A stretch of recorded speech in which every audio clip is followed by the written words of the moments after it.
Good news, Tarot family. So I'm here with the Aries full moon message, which is happening October 9th, 2022. This is my preferred way to measure what these different celestial events are doing is with tarot, because as we can analyze our own charts and the different degrees in which these planetary alignments and misalignments are happening, um, you know, we can't really take into account all of the energies that are present. Even when I'm doing a chart reading, it's just kind of me looking at what I understand. Whereas for certain that there's people who don't really know how to interpret Chiron and Eris and all the other celestial bodies. They don't even know how to talk about the 13th sign or how to imply those energies into your chart. So we can just go around and say that, okay, well, there's no point in astrological readings and it has no merit. Or we can just say that we need to find a better way to evaluate all of the energies at once. So whether if that's from you throwing dice onto your chart, or like I'm always like, I don't even know how to cast cowrie shells, but spirit keeps telling me cowries. I think that a really ancient spirit doesn't really understand what tarot cards are, so they keep calling them cowrie shells.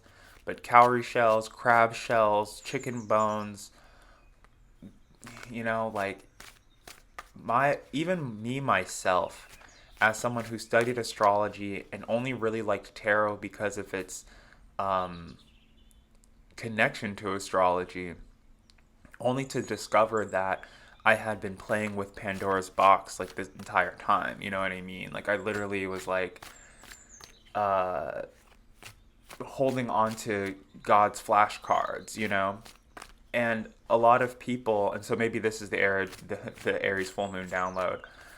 Even before I get into the cards, a lot of people think that there's something demonic about the tarot, or there's something evil or not of the light. But the tarot literally is like it's the Torah. It's the Torah comic book. You see the magician, I see Superman. You see the high priestess, I see Wonder Woman. Does that make sense?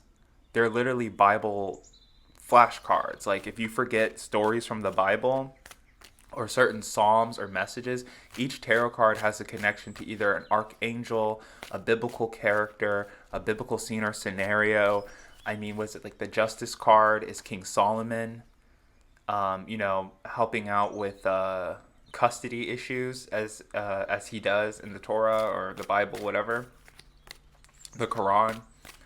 So if you've grown up thinking that you aren't supposed to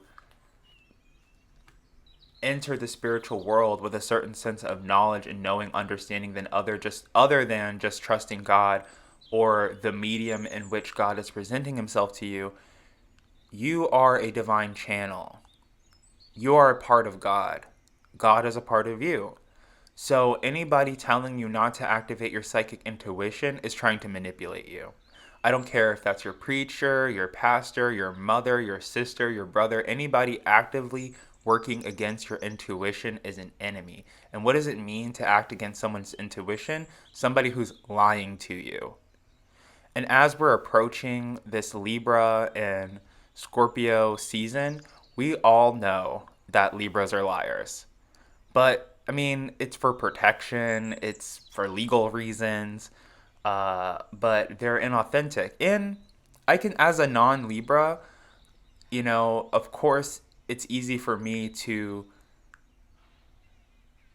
not mock, but it's easy for me to denounce the survival tactic for another animal, right? So I'm mad at Libra because they have a poisonous exoskeleton, right? But that's their defense mechanism. They're not a Leo. They don't have the confidence to scream and roar and chase off predators. They're not, Capricorns. They can't do Gengar, scary face to scare people away. They're not Aries. They don't have a whole army behind them. So they, they lie, cheat, and steal, which is okay, I guess, for them, for their survival.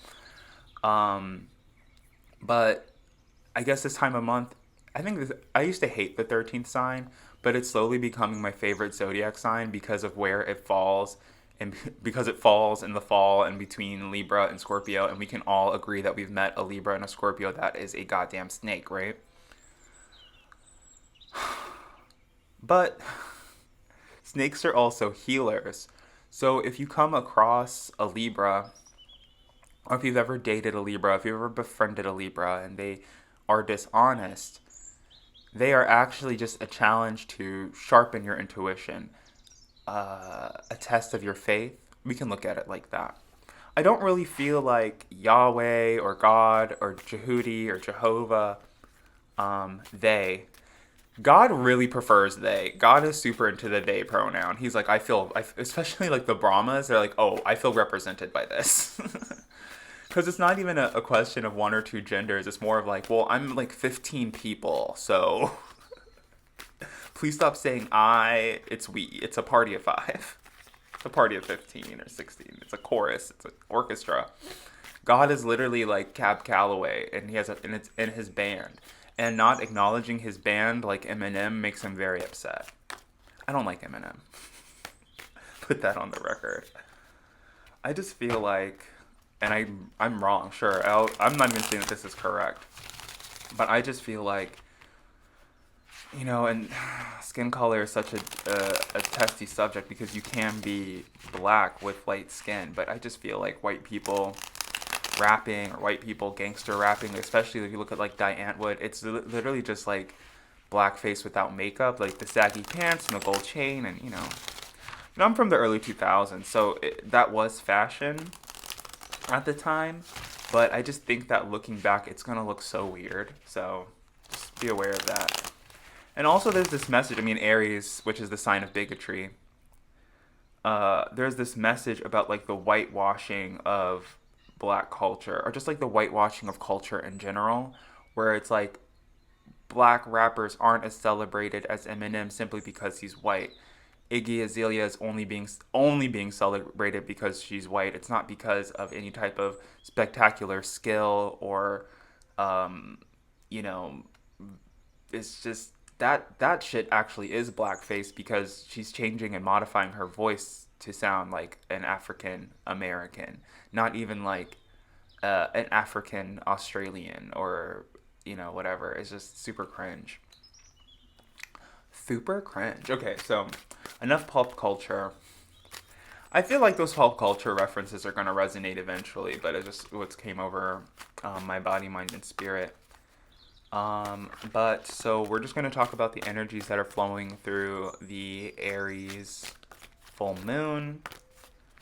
Let's see what we got here. So this Aries full moon is going to bring challenges predominantly to your self-esteem or to like your father or your father's house. Um, there is an immense amount of fear around money and finances. I see that with good planning, good financial planning, and partnership, all of these things can be avoided. There is a huge custody battle here. So, as this is a galactic reading, a lot of people could be dealing with custody, could be like losing custody of a child, battling for custody.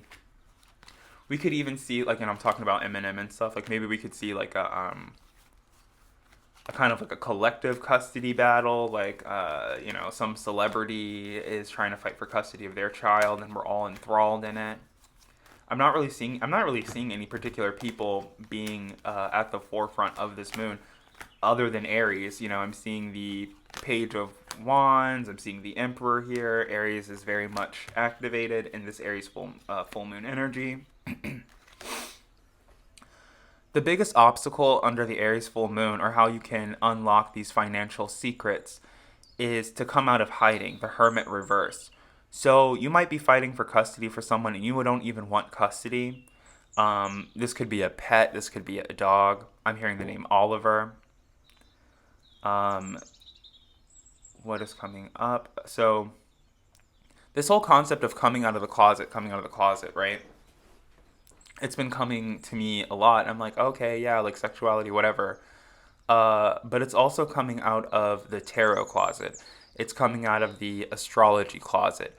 It's coming out of the, I did astral projection, and I spoke to Thoth. I'm hearing Horus. So, I know that when you do the Emerald Tablet meditation, you're supposed to get the Emerald Tablets from Thoth. But Spirit is saying to me, maybe it's the Page of Wands. I spoke to Horus. I spoke to Ra. Ra sang me the creation song. He taught me the lyrics to the creation song. And now I'm open about it. I went on a spiritual journey and I found out that I'm a Brahma. I went on a spiritual journey and I found out that I'm one of the hands of Krishna. I went on a spiritual journey and I found out that I'm the foot of Kali. I'm actually seeing the Ten of Wands here, which in any other time, it's like, oh, burdens, don't take on other people's burdens. The things that you're saying are relieving you of your burdens, but at the same time, I see the 10,000 hands of the Brahma.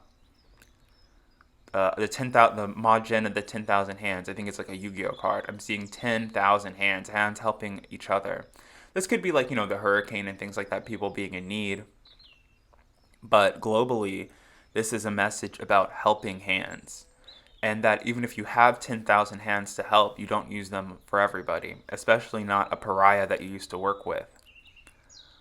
I see that a lot of people desire to remove other people's spiritual protections and debunk their knowledge, but these people are delusional. A lot of people are short on water.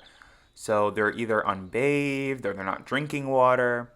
It could just be because it's getting colder and they don't want to get, cold or whatever. But I am seeing this energy of like bailing water out of a boat, but I don't see a boat.